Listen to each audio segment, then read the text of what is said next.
बिस्मिल्लाहिर्रहमानिर्रहीम। स्टूडेंट्स, आज का हमारा सेकेंड ईयर का लेक्चर है about short questions of chapter 15। हम शॉर्ट क्वेश्चन डिस्कस करेंगे नंबर 8 और 9। अभी हम इस वीडियो में 9 और 8 को डिस्कस करेंगे। शॉर्ट क्वेश्चन 8 में वो कहता है कि हम एक फ्लैट लूप है उसे चेंजिंग मैग्नेटिक फील्ड में किस तरह प्लेस करें कि उसमें ईएमएफ इंड्यूस ना हो। फैराडे लॉ के मुताबिक हमारे पास एक कॉन्सेप्ट ये है कि जहाँ भी मैग्नेटिक फ्लक्स चेंज होगा वहाँ ईएमएफ इंड्यूस होगी। तो जेन में आता है कि चेंजिंग मैग्नेटिक फील्ड से मैग्नेटिक फ्लक्स चेंज होगा तो ईएमएफ इंड्यूस होगी। वो कहता है नहीं, आपने बताना है कि किस तरह से उसे पोजीशन करें। How would you position a flat loop of wire in a changing magnetic field. तो मैग्नेटिक फील्ड चेंज हो रहा है so that there is no EMF induce in the loop. तो देखेंगे बच्चों, इसमें हम क्या जवाब दे सकते हैं। हम किसी फ्लैट लूप को किसी मैग्नेटिक फील्ड में इस तरह प्लेस कर सकते हैं कि फील्ड चेंज हो रहा हो, लेकिन मैग्नेटिक फील्ड और एरिया वेक्टर अगर परपेंडिकुलर हो तो उसमें कोई ईएमएफ इंड्यूस नहीं होगी। यानी एरिया वेक्टर और मैग्नेटिक फील्ड में एंगल कितना होना चाहिए, 90 डिग्री, तो कोई ईएमएफ इंड्यूस नहीं होगी। कैसे, ये देखें मैंने फिगर में दिखाया हुआ है कि ये आपके पास एक लूप है और ये हॉरिजॉन्टली ऐसे पड़ा हुआ है, जबकि इसका एरिया वेक्टर क्या है, 90 डिग्री इस तरह से। और फ्रॉम लेफ्ट टू राइट हमारे पास मैग्नेटिक फील्ड है जो कि चेंजिंग है, ये इस वक्त इंक्रीज या डिक्रीज हो रहा है। तो चेंजिंग मैग्नेटिक फील्ड में हमने लूप को इस तरह रखा है कि लूप का एरिया वेक्टर यानी उसकी डायरेक्शन, जिसे मैंने एन हैट से शो किया है, ये मैग्नेटिक फील्ड के साथ क्या है, परपेंडिकुलर। तो एंगल कितना बना, बी और ए का 90। फैराडे लॉ के मुताबिक ईएमएफ क्या होती है, -n delta phi over delta T. So that can be written as n into what is phi? This is equal to flux और फ्लक्स होता है बी ए cos थीटा। बी ए cos थीटा मैंने phi की value put की है B ए cos theta.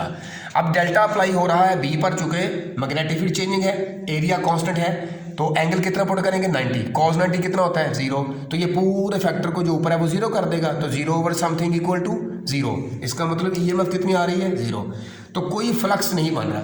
Theta 90 ने flux को 0 कर दिया, तो फ्लक्स 0 होने से नंबर ऑफ टर्न मौजूद है, टाइम मौजूद है, लेकिन फ्लक्स क्या हो जाएगा, 0। तो डेल्टा फाई का जवाब जब 0 आ जाएगा तो सारा तो ईएमएफ भी क्या हो जाएगी, 0। तो इसका मतलब है कोई ईएमएफ इंड्यूस नहीं हो रही। जी स्टूडेंट, नेक्स्ट हमारा क्वेश्चन है 15.9। इसमें ये बड़ा अपना मजेदार क्वेश्चन है, छोटा सा।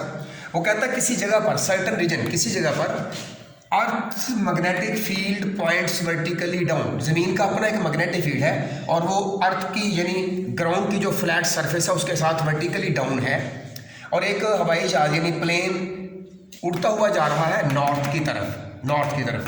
कहता है विच विंग टिप, यानी अगर जहाज के जो विंग्स हैं उनके किनारों को टिप कहें तो उसके कौन सी विंग टिप, यानी जहाज के विंग्स की कौन सी टिप जो होगी वो पॉजिटिवली चार्ज हो जाएगी। ठीक है, आंसर देखिएगा। इसमें जवाब ये होगा कि अगर हवाई जहाज यानी एरोप्लेन नॉर्थ की तरफ जा रहा है तो उसका west wing tip positively charge होगा।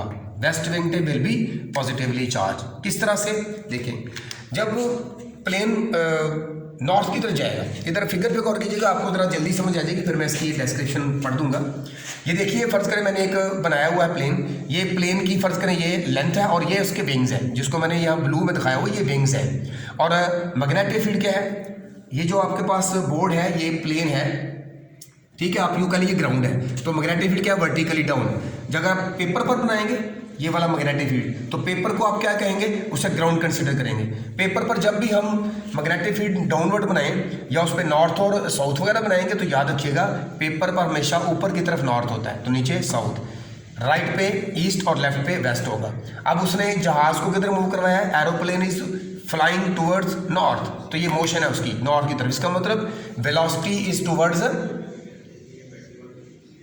नॉर्थ, तो जहाज की वेलोसिटी नॉर्थ की तरफ है और ये उसके विंग्स हैं। याद रखिए विंग्स इस वक्त एक रॉड की तरह मूव एक्ट कर रहे हैं। दोनों ये विंग्स मैंने बनाए, सिर्फ wings of the aeroplane now acts as a rod moving with velocity v in a magnetic field. तो मैग्नेटिक फील्ड क्या है, डाउनवर्ड, वेलोसिटी क्या है, नॉर्थ की तरफ। तो राइट हैंड रूल अप्लाई करें, देखिए ये रॉड है और ये वेलोसिटी अंगूठे से हम थंब से शो करेंगे, फिंगर शो करेंगे मैग्नेटिक फील्ड को, तो magnetic field into the plane, और थंब शो करा वेलोसिटी को according to right hand rule. Force on the charge particle present in the rod, जिसको मैंने विंग्स कहा है उसको मैंने रॉड कहा है, तो रॉड के अंदर यानी विंग्स के अंदर जो पॉजिटिव चार्ज है वो किधर मूव करेंगे, normal draw to the palm, हथेली के साथ 90 डिग्री पर जो आप लाइन ड्रा करेंगे इस तरफ को, तो सारे पॉजिटिव चार्ज रिमूव करेंगे, तो नेगेटिव चार्ज ईस्ट में जाएंगे, तो ये कौन सी डायरेक्शन है, वेस्ट, तो सारे पॉजिटिव चार्ज वेस्ट में आ जाएंगे, ठीक है। तो magnetic field vertically down, velocity towards north, तो राइट हैंड रूल के मुताबिक तमाम के तमाम charge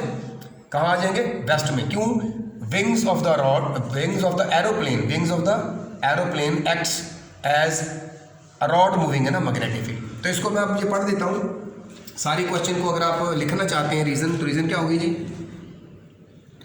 wings of plane acts as a rod that is moving in a magnetic field, so it become the source of EMF, तो rod source of बनेगी। By right hand rule, अगर हम right hand apply करें, positive